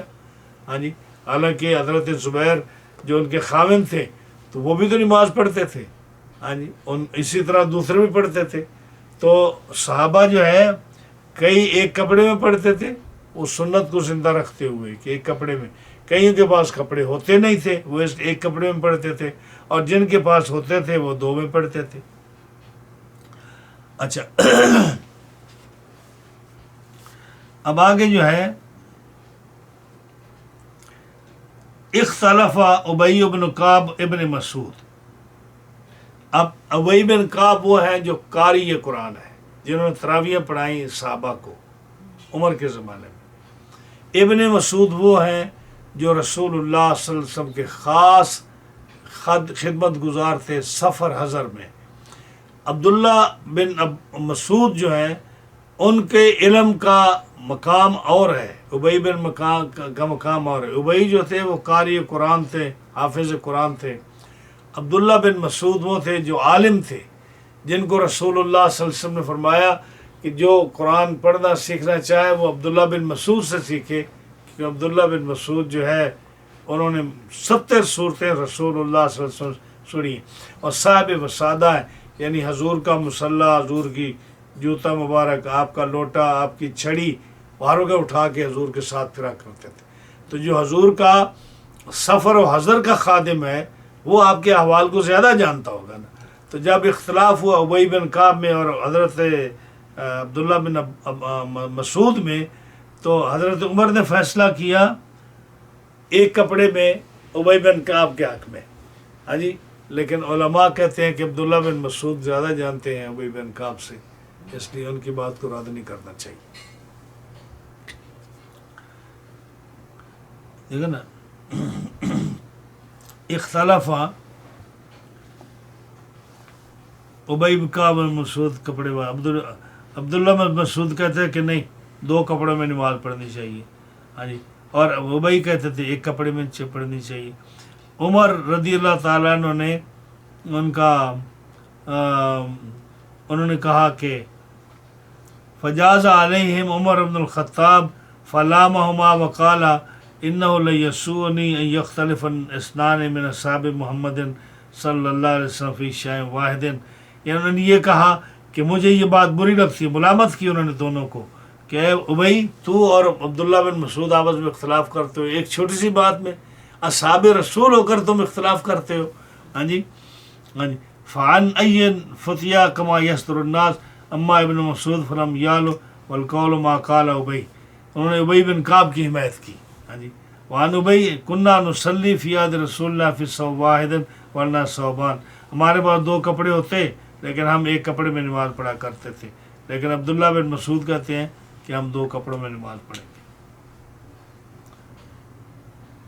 تو آج ہم بھی جو ہے نا، ہمارا بھی امام صاحب بھی کہتے ہیں کہ عبداللہ بن مسعود کا قول زیادہ صحیح ہے کہ جب وہ تو ہے جب کپڑے نہ ہوں تو پھر آپ جس طرح مرضی نماز پڑھ دیں. ہاں جی، جب کپڑے ہوں تو پھر جتنے کپڑے ہوں پھر سنت کے مطابق آپ کو نماز پڑھنی چاہیے اچھے طریقے کے ساتھ. ابو قرہ جو ہیں وہ کہتے ہیں کہ ذکر کیا ابن جریج نے، انہوں نے امام ابن شہاب زہری سے، انہوں نے ابی سلمہ سے، انہوں نے عبد الرحمن اعرج سے، انہوں نے حضرت ابو ہریرہ رضی اللہ تعالیٰ عنہ سے، صحابی رسول سے. ابو ہریرہ رضی اللہ تعالیٰ عنہ کہتے ہیں کہ ان رجلا قال یا رسول اللہ یصلی الرجل فی الثوب الواحد. کیا آدمی جو ہے ایک کپڑے میں نماز پڑھ سکتا ہے؟ حضرت ابو ہریرہ کہتے ہیں کہ ایک آدمی نے پوچھا یا رسول اللہ صلی اللہ علیہ وسلم کہ آدمی ایک کپڑے میں نماز پڑھ سکتا ہے؟ نبی کریم صلی اللہ علیہ وسلم نے فرمایا آوا لکلکم ثوبان، کیا تم میں سے ہر ایک کے پاس 2 کپڑے ہیں؟ ہاں جی. ابو قرہ آگے پہ قاضی جو ہے وہ بتاتے ہیں کہ میں نے سنا امام ابو حنیفہ سے، یذکر عن زہری، وہ حضرت ابن شہاب زہری سے، اور وہ سعید ابن مسیب تابعی سے روایت کرتے ہیں، وہ حضرت ابو ہریرہ رضی اللہ تعالیٰ سے روایت کرتے ہیں کہ انہو سأل النبی صلی اللہ علیہ وسلم عن الصلاۃ فی الثوب الواحد، کہ انہوں نے رسول اللہ صلی اللہ علیہ وسلم سے پوچھا ایک کپڑے میں نماز پڑھ سکتے ہیں؟ نبی کریم علیہ السلام نے فرمایا لیس کلکم یجد ثوبین، تم میں سے ہر آدمی 2 کپڑے نہیں پاتا. تو کیا مطلب آپ کا کہ اگر کسی کے پاس ایک کپڑا ہے، ہر آدمی تم میں سے 2 کپڑے نہیں پاتا، یعنی اگر کسی کے پاس ایک کپڑا ہے تو وہ ایک میں پڑھے، اور اگر کسی کے پاس 2 کپڑے ہیں وہ 2 میں پڑھے. تو جس کے پاس زیادہ کپڑے ہیں وہ زیادہ کپڑوں میں پڑھے بڑے اچھے طریقے سے، اور جس کے پاس تھوڑے کپڑے ہوں تھوڑے کے ساتھ پڑھے. تو آپ نے یہ نہیں فرمایا کہ وہ 2 کپڑوں میں نہ پڑے یا ایک کپڑے میں نہ پڑے، فرمایا کہ ہر آدمی تو 2 کپڑے نہیں. حالت صحابہ کی اس وقت ایسی تھی کہ ہر آدمی 2 کپڑے نہیں پاتا، تو اس لیے جو ایک میں پڑتا وہ ایک میں پڑے. لیکن اس کا مطلب یہ 2 کپڑے پاتا ہے وہ 2 میں پڑے. تو آج کیا حکم ہے؟ بات آج کی ہے. قرآن مجید اللہ فرماتا ہے کیا تھی وہ، یا بنی آدم خذوا زینتکم عند کل مسجد، جب بھی تم نماز پڑھو تو تم خوب اچھی زینت کے ساتھ نماز پڑھو. تو زینت کس میں ہے؟ ذہن میں کہ اچھا لباس پہن کر نماز پڑھو. ہاں جی، اچھا لباس جس میں جو پورے آداب نماز کے ہیں اس سے وہ ادا ہوتے ہوں اچھے لباس کے ساتھ نماز پڑھو،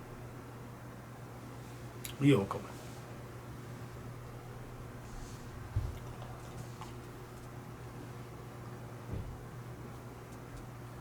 دیکھا نا، یہ حضرت عبد الرحمن آرئی سے مرفوعاً روایت ہے، نبی کریم علیہ السلام نے فرمایا، ہاں جی، لا یصلی احدکم فی الثوب الواحد، تم میں سے کوئی آدمی ایک کپڑے میں نماز نہ پڑھے، لیس علی عاتقہ شیء، کہ اس کے کندھے پر کوئی شے نہ ہو، یعنی کندھے کو بھی ڈھانپنا چاہیے، ہاں جی۔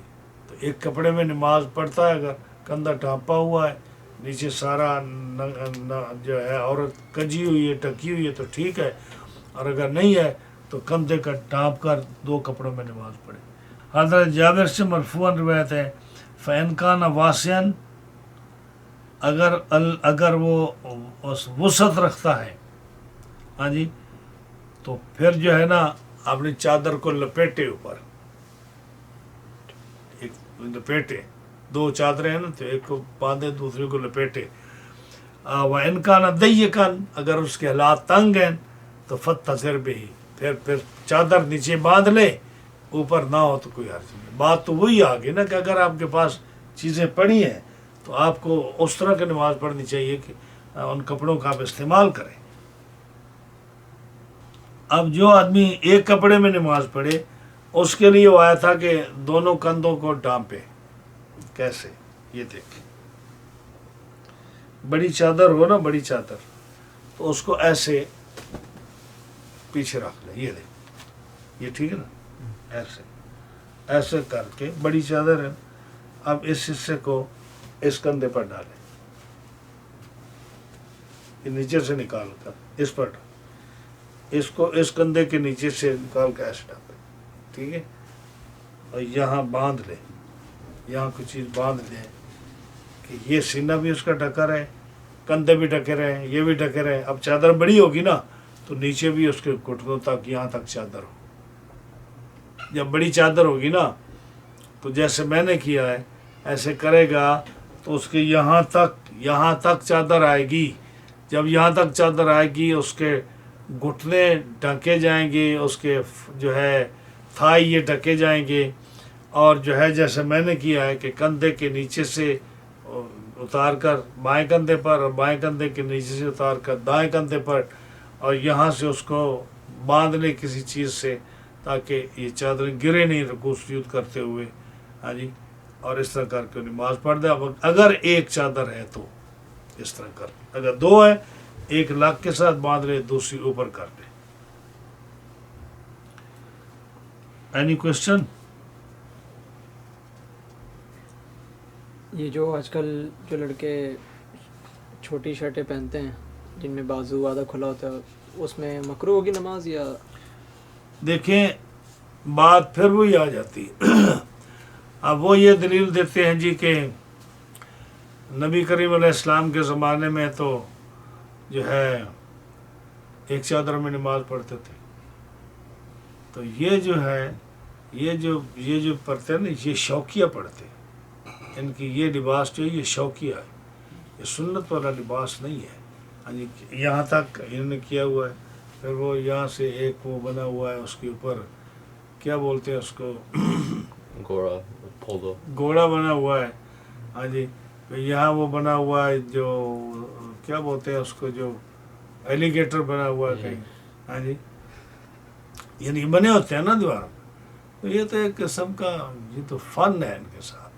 نماز کا یہ طریقہ تھوڑا، نماز آتی نہیں، ہاں جی، تو جب نماز ہی نہیں آتی، نماز کے آداب ہی نہیں آتے، تو وہ یہاں تک لباس ہو، یہاں تک لباس ہو۔ پہلے تو ایک کام ہے کہ ان کو نماز سیکھنی چاہیے، وضو کا طریقہ سیکھنا چاہیے، نماز کا طریقہ۔ لوگوں کے پاس علم ہے نہیں۔ میں نے ابھی آج کے تقریر میں آپ کو پتہ ہے، میں نے لوگوں سے کوئی بات پوچھی، کسی کو پتہ ہی نہیں۔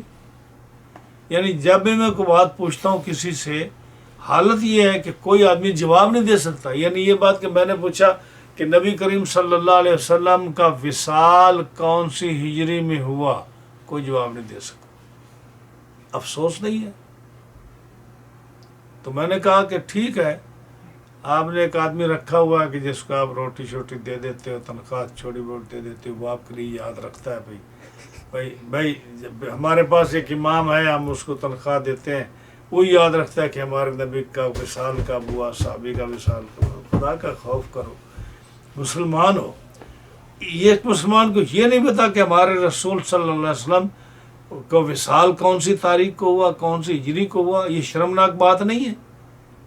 ہاں جی، وضو کا طریقہ نہیں، نماز نہیں آتی، نماز کا معنی نہیں آتا، کسی آیت کا ترجمہ نہیں آتا، نماز کے فرائض کا نہیں پتا، نماز کے واجبات کا نہیں پتا، کہ کوئی حالت ہے مسلمان۔ اب وہ یہاں تک شرٹ پہنے، یہاں تک پہنے، بات اس کی نہیں ہے میرے عزیز۔ بات تو یہ ہے کہ انسان کو خدا کا خوف ہونا چاہیے۔ عورت یہ پڑھ کے ہے نا پیچھے کہ عورت جو ہے اس پر فرض ہے کہ وہ مسائل جانے جو اس کے حوالے سے ہیں، مرد کے لیے فرض ہے کہ وہ مسائل اپنے حوالے سے جانے جو اس کے لیے ضروری ہیں، تاجر کے لیے وہ مسائل فرض ہیں جو تجارت کے مسائل ہیں، حاجی کے لیے وہ مسائل جو حج کرنے جاتا ہے تو اس کو حج کے مسائل آنے چاہیے، جس کام میں وہ انوالو ہے اس آدمی کو وہ مسائل آنے چاہیے۔ تو ایک مسلمان کو نماز کے مسائل نہیں آنے چاہیے، اس کو نبی کریم اور صحابہ کرام کے حالات کا نہیں پتہ ہونا چاہیے۔ باقی سارے علوم آ جاتے ہیں ان کو پتہ سٹاک مارکیٹ کا یہ حال ہے، ان کو پتہ ہے کہ جو ہے نا یہ چیز کون سے سٹور پر سستی ملتی ہے، اس کو پتہ ہے کہ لون جو ہے کون سے بینک سے سستا ملتا ہے یا مہنگا ملتا ہے، اس کو سارا پتہ ہے کہ جو ہے کیمرے کتنی قسمیں ہیں، اس کو پتہ ہے کہ ویڈیو کتنی قسمیں ہیں، اس کو پتہ ہے کہ فوٹو ایسے بنتے ہیں، اس کو سارا پتہ ہے، باقی سارے فضولیات کا ایک دین کا نہیں پتہ۔ تو کیا مسئلے پوچھتے ہیں کہ یہاں تک ہے، یہاں تک ہے؟ یہ تو وہی بات ہوئی نا حضرت عبداللہ بن عمر رضی اللہ تعالیٰ عنہ سے کس نے پوچھا، جی حج کی احرام کی حالت میں مچھر کو مار سکتے ہیں؟ کیا کہا؟ حج کی حالت میں مچھر کو مار سکتے ہیں؟ آپ نے فرمایا کہاں سے آیا؟ کہتا میں عراق سے آیا ہوں، کوفہ سے۔ فرمایا شرم نہیں آتا مسئلہ پوچھتے ہوئے؟ امام حسین کو شہید کیا، اس وقت مسئلہ نہیں پوچھا کہ میں حسین کو شہید کر سکتا ہوں یا نہیں، اور مچھر میں پوچھتا کہ مچھر کو مار سکتا ہوں یا نہیں۔ ہاں جی، بات تو یہ ہے نا کہ عراق سے آیا ہے وہ، اور کوفے سے آیا ہے، اور کوفے والوں پر کتنا بڑا الزام ہے کہ انہیں امام صاحب کو شہید کیا، انہیں ادوار میں کیا نا۔ ہاں جی، تو وہ کہا تھا اس وقت، تو اس لیے آپ ناراض ہوئے کہ مچھر کا مسئلہ پوچھتا ہے، اور امام حسین کو شہید کیا، اس کا نہیں پوچھتا کہ بھائی ہمارے ذمہ وہ ہم کتنی جہنم خرید چکے ہیں۔ یہ بھی یہی بات ہے کہ جی شرٹ کے ساتھ نماز ہوتی ہے نہیں ہوتی؟ پہلے نماز تو سنا، نماز بھی تمہیں آتی ہے نہیں آتی؟ اگر نماز آتی ہوتی نا اگر اس کو نماز آتی ہوتی، اگر اس کو خشوع خضوع آتا ہوتا، اس کو وضو کے مسائل آتے، اس کی نماز کی اہمیت کا پتہ ہوتا، تو کبھی بھی وہ یہ شرٹ یہاں تک نہ پہنتا۔ ہاں جی، اب ابھی دیکھ لو، اب دیکھو رب تعالیٰ بھی ساری چیزیں بتاتا ہے، یہ پوچھنے کی ضرورت نہیں ہے۔ ہم علماء جو ہیں یہ بتاتے ہیں کہ جب تم نماز پڑھو تو آپ کی قمیض یہاں تک ہونی چاہیے، اور اگر بٹن ہے تو اس کو بند کرنا چاہیے، سلیو جو ہے اس کو بند کرنا چاہیے، یہ مسئلہ ہے، اور یہاں تک شرٹ نہیں ہونی چاہیے، اور سر پر ٹوپی ہونی چاہیے۔ ہاں جی، عورت ہے تو اس کا سر ڈھمپا ہونا چاہیے، اس کا چہرہ جو ہے بال ڈھمپے ہونے چاہیے۔ اب دیکھ لو کرونے میں، ہاں جی، یا جب ڈینگی پاکستان میں آیا تو انہوں نے کیا اعلان کیا کہ ہر آدمی جو شرٹ ہے نا کرتے کی وہ یہاں تک پہنے، کوئی آدمی یہاں تک نہ پہنے۔ آپ نے سنا یا نہیں سنا؟ یہاں تک نہ پہنے، کیونکہ مچھر اس کو لڑے گا، کاٹے گا تو ڈینگی ہو جائے گا، اس لیے شرٹ یہاں تک پہنے۔ تو لوگوں نے یہاں تک پہننا شروع کر دیا۔ ہاں جی، پھر لوگوں نے ماسک، آپ دیکھو باہر نکلو آپ، ہم ماسک نہیں پہنتے، بہت کم پہنتے ہیں، لیکن میں نے دیکھا جہاں بھی دیکھو دائیں بائیں آگے پیچھے ہر آدمی ماسک پہن رہا ہے۔ سٹور میں نہیں جا سکتے، گاڑی میں نہیں بیٹھ سکتے، ٹرین میں نہیں بیٹھ سکتے، بس میں نہیں بیٹھ سکتے۔ ہاں جی، اب یہ دیکھو، اور کتنا جو ہے یہ اذیت ناک کام ہے، لیکن لوگ پہنے ہوئے ہیں، چاہے جیسا بھی ہو. تو جو کام یہ منع کرتے تھے اب یہ خود کرنے لگ گئے. تو اسلام نے جو بتایا ہے وہ کیوں نہیں کرتے کہ بھئی یہاں تک لباس پہنو، اپنے سلیو یہ بند کرو نماز پڑھتے ہوئے، اچھا لباس ہونا چاہیے، پورے جسم ڈھکا ہونا چاہیے، اب نماز پڑھیں. تو میرا نزدیک تو جہاں میری معلومات نماز مکروہ ہے اگر اس نے یہاں تک شرٹ پہنی، اگر اس پاس کپڑے ہیں تو اس کی یہاں تک اگر شرٹ پہن کر نماز پڑھتا ہے نماز مکروہ ہے اس کی. اور دوسرا سوال وہ شلوار کا پوچھنا تھا کہ اگر شلوار لمبی ہو تو پھر اوپر سے موڑ نہیں سکتے، یا جینس جو لوگ پہن کے پڑھیں تو وہ نیچے سے موڑ نہیں سکتے؟ نیچے سے موڑ سکتے، نیچے سے موڑ نہیں سکتے، اس لیے کہ جو چیز کسی حیت کے لیے بنی ہوئی ہے، جو چیز کسی حیت کے لیے بنی ہے اس کو چینج کرنا اس میں نماز مکروہ ہے. ہاں جی، جیسے مثال کے طور پر یہ جو جناح کیپ ہے، ٹھیک ہے، جناح کیپ یہ کس لیے بنا ہے؟ جناح کیپ بنا ہے کہ آپ صرف جناح کیپ پہن سکتے ہیں، اس کے اوپر رومال نہیں باندھ سکتے. رومال باندھنا جناح کیپ کے اوپر اور پگڑی باندھنا جناح کیپ کے اوپر یہ مطلب ہے کہ عجیب ہی لگتا ہے، کیونکہ جناح کیپ بنا ہے صرف انڈیپینڈنٹ جناح کیپ پہنو، اوپر آپ اس کے رومال یا پگڑی نہیں باندھ سکتے. اگر جناح کیپ کے اوپر آپ پگڑی باندھیں گے تو نماز مکروہ ہوگی،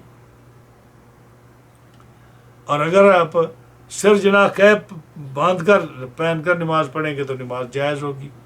اب آپ حیت بدل رہے ہیں. یا اسی طرح اب اگر جو ہے آپ کی یہ جو شرٹ ہے یہ بنی ہے اور اس کے بٹن لگے ہیں، اگر بٹن نہیں پہنتے تو نماز مکروہ ہوگی. اور اگر یہ بٹن نہیں لگے ہوئے تو آپ بغیر بٹن باندھے، یعنی باندھنے کی ضرورت نہیں ہے، کیونکہ یہ بنی بعض شرٹیں لوگ بناتے ہیں نا اس لیے کہ اسی طرح پہنی جاتی ہیں، بٹن ہوتے ہی نہیں ہے، اس کے یہ کاج ہوتے ہی نہیں ہے. تو اگر نہیں ہے تو اس کو نہیں، آپ اس کو باندھ نہیں سکتے کسی دھاگے یا کسی چیز سے، وہ مکروہ ہوگا. جس کے لیے جو چیز بنی ہے اسی طرح اس کو نماز پڑھنے کا اس کا حکم ہے.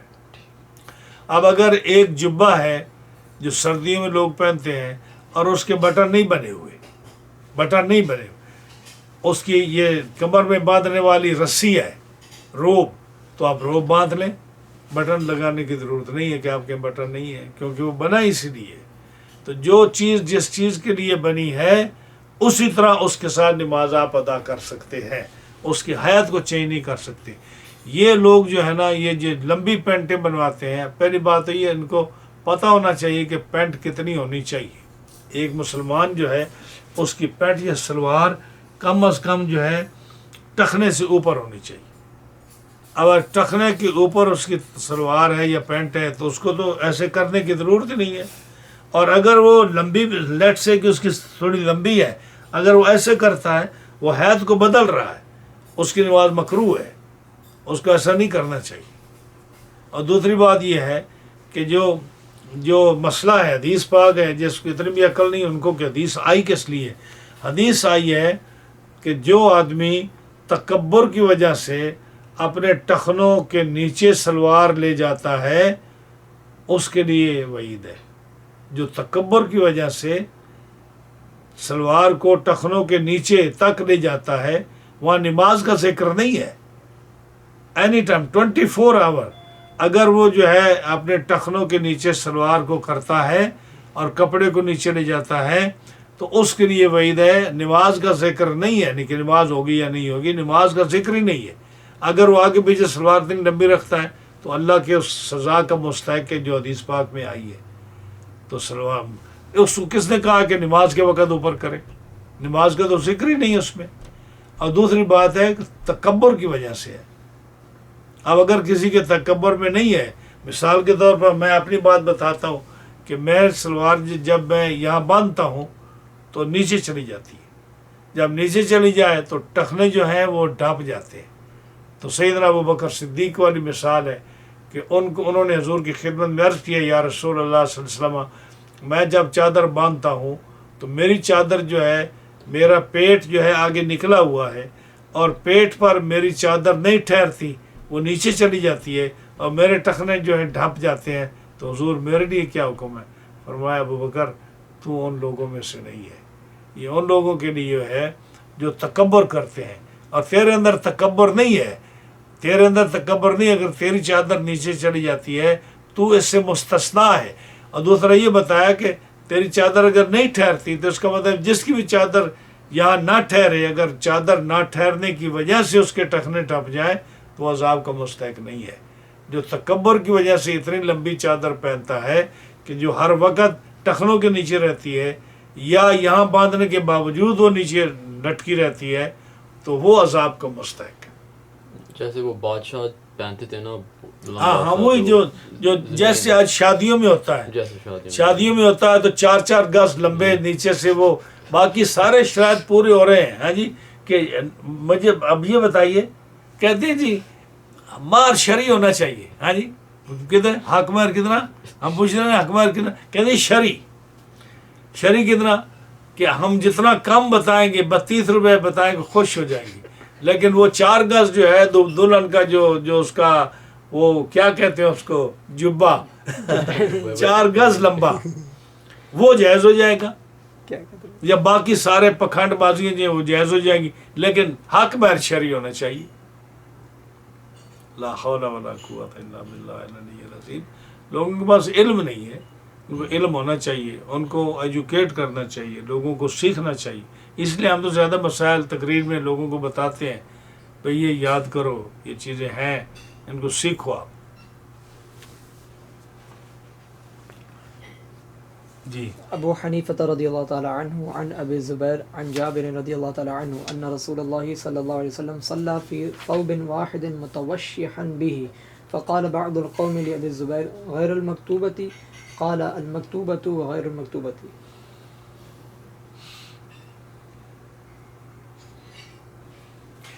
حضرت ابو حنیفہ امام صاحب حضرت ابی زبیر سے، وہ حضرت جابر سے روایت کرتے ہیں کہ نبی کریم صلی اللہ علیہ وسلم نے نماز پڑھائی، نماز پڑھی آپ نے ثوب واحد، ایک کپڑے میں، متوشین بھی، ایک کپڑے میں نماز پڑھی نبی کریم علیہ السلام نے، متوشین بھی، جیسے میں نے آپ کو کر کے دکھایا نا کہ یہ میرے جو کندھا ہے اس کے نیچے سے نکال کر بائیں پر، اور بائیں کندھے کے نیچے سے نکال کر دائیں پر، اور سینہ جو ہے یہ سامنے ڈھکا ہوا، ہاں جی، اس کو کرنا۔ فقال بعض القوم نے، ابی زبیر کو بعض لوگوں نے کہا کہ غیر المکتوبہ تھے، یعنی یہ نفلی نماز کا حکم ہے، غیر المکتوبہ نفلی نماز؟ فرمایا نہیں، مکتوبہ یا غیر مکتوبہ، نفلی ہو یا غیر نفلی ہو، یعنی فرضی ہو یا نفلی ہو، ہر ایک میں ایک ہی بات ہے۔ تو یہ تب ہے جب کسی کے پاس زیادہ کپڑے نہ ہوں۔ ٹھیک ہے، متوشین کی میں نے تفسیر کر دی نا کیسے کرتے ہیں۔ ہاں، متوشین کے مطلب کہ ایک کندھے کے نیچے سے کپڑا اتار کے اس کو بائیں پر اور بائیں سے نیچے اتار کر دائیں پر ڈال دینا، یہ ہے۔ جیسے احرام جو ہوتا ہے یہ تو نہیں، احرام تو ہوتا ہے ایک ہی کندھا جو ہوتا ہے ننگا ہوتا ہے نا، یہ ننگا ہوتا ہے تو اوپر ڈال دیتے ہیں، تو اس کا یہ دونوں کندھے ننگے نہیں ہیں، یہ دونوں کو ڈھانکا ہوا ہے، لیکن یہ کہ نیچے ڈال کر اس کو کیا ہوا ہے۔ وہاں 2 چادریں ہوتی ہیں، یہاں ایک چادر کا ذکر ہو رہا ہے۔ تو اس نیا مسئلہ شروع ہو رہا ہے کہ کون سے نماز کے لیے کون سا ٹائم بیسٹ ہے۔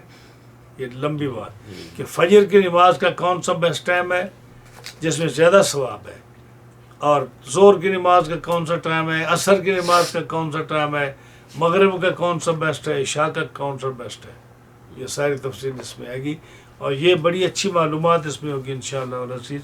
تو یہاں سے جو ہے نا حدیث نمبر 85 اس انشاءاللہ کل بات کریں گے انشاءاللہ 5 بجے، ٹھیک ہے نا؟ انشاءاللہ۔ ہاں، صحیح بات۔